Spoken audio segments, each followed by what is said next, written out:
Once upon a time, in a peaceful jungle, there lived 3 cows, one white, one brown, and one black. Deciduous tree, they were the best of friends.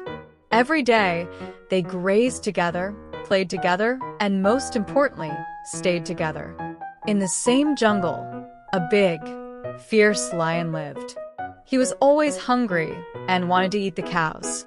But whenever he tried to come near, the 3 cows stood side by side.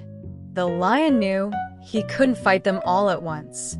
Days passed, and the lion became frustrated. One day, he came up with a clever trick.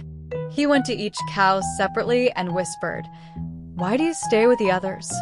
You are stronger and more beautiful than them.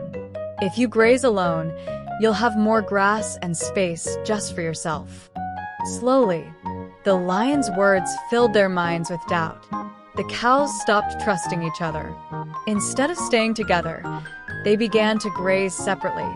One in the north, one in the south, and one in the west of the jungle. This was the lion's chance.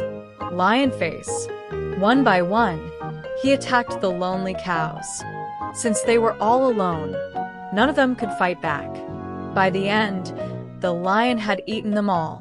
Moral of the story: light bulb, unity is strength. If we stay united, no enemy can harm us. But if we fight among ourselves, we make it easy for others to defeat us.